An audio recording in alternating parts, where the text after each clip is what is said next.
All right, let's dive right in. We're going to talk about Mesopotamia, the cradle of civilization. But this isn't just a history lesson. It's really a story about incredible human ingenuity. I mean, we're talking about a society that literally engineered its own world, bending nature itself to survive and, well, thrive. So here's the thing that gets me. How on earth did the world's very first cities just bloom in the middle of a desert, a place with almost no rain? It seems impossible, right? This is the central puzzle we're going to unpack today. So, Section 1, the arid land paradox. Yeah, that name, Fertile Crescent, it's kind of misleading. Sure, the soil itself was good, but the place got less than 200 millimeters of rain a year. To put that in perspective, that is less than modern-day Las Vegas. So, just to survive, never mind build the world's first civilization, they had a massive water problem to solve. And the rivers they had to work with, the Tigris and the Euphrates, they were not friendly, not at all. You might be thinking of the Nile in Egypt, right? Gentle, predictable floods every year? Easy peasy. Nope, the Mesopotamian rivers were the complete opposite. They were violent, unpredictable. They'd flood catastrophically one year and barely trickle the next. You couldn't just work with these rivers, you had to tame them. This was basically engineering on nightmare mode. So, on to our next part. The tech they used to tame these rivers. I mean, faced with a challenge this huge, what do? Well, if you're the Mesopotamians, you innovate, you invent. Over thousands of years, they came up with this incredible set of tools and techniques to wrestle control of the water and really build their entire world from scratch. And you can really see this evolution play out over time.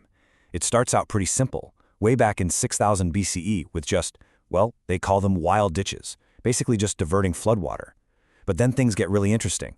Around 3200 BCE, writing comes along, cuneiform, and suddenly they can plan huge, systematic canal networks. A little later, boom, the shadoof gets invented. We'll talk more about that in a sec. Then it gets so complex they need laws to manage it all, leading to Hammurabi Code. And it all peaks with the Assyrians building actual stone aqueducts and animal-powered pumps. Just an incredible progression. Okay, let's focus on one of these for a minute. The shadoof. This thing might not look like much, but it was a total game changer. I'm not exaggerating. It solved the problem that had plagued them forever. How do you get water to go up? How do you irrigate fields that are higher than the river? This simple device was the answer. And the way it worked was just beautiful in its simplicity. You've got a long pole on a pivot, on one end, a bucket, on the other, a heavy rock. The farmer just uses their own weight to pull the empty bucket down into the water, and then the counterweight does all the hard work, lifting the full bucket of water up. So simple, right? But with this, they could suddenly farm land way, way beyond the river's edge. It opened up a whole new world of agriculture. But they didn't stop with just one simple tool. They scaled this thinking up into these enormous, sophisticated networks. And we're not just talking about digging ditches here. This was serious civil engineering. They had main canals feeding smaller ones, like branches on a tree. And check this out. They figured out the perfect slope for these canals. A drop of about 30 centimeters for every 100 meters.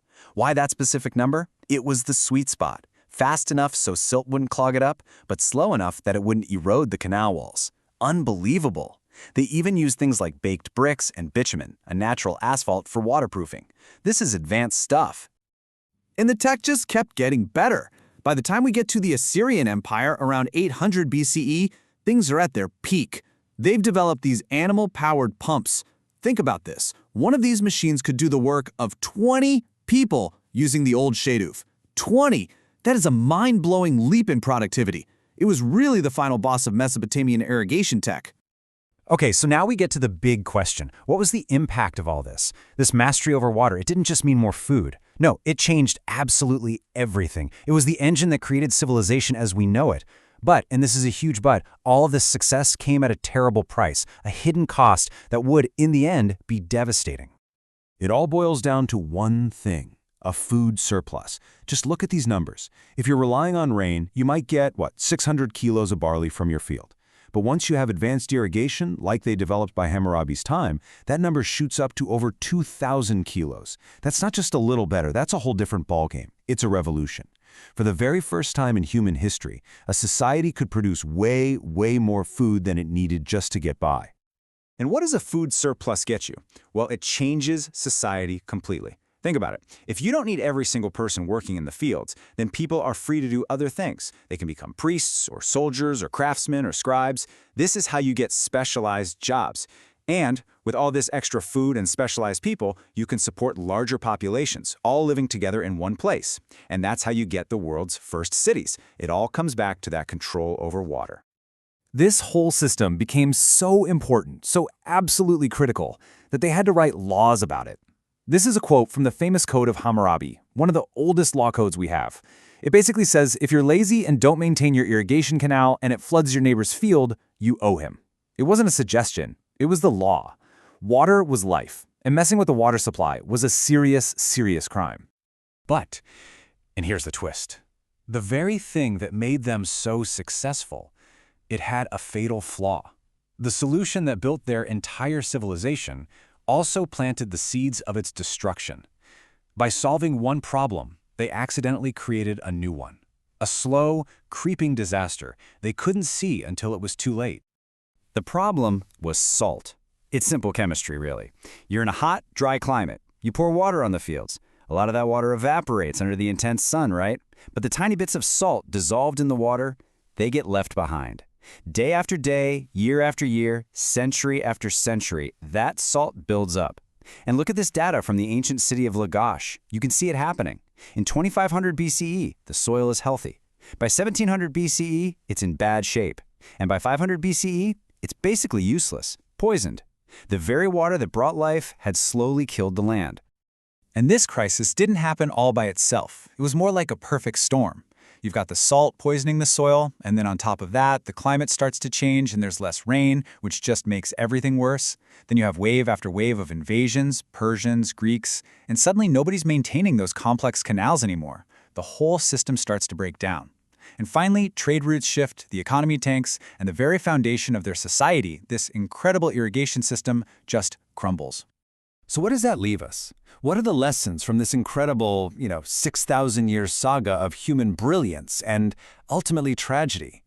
Well, the lessons about technology, how we manage our resources, and sustainability, they feel like they could have been written yesterday.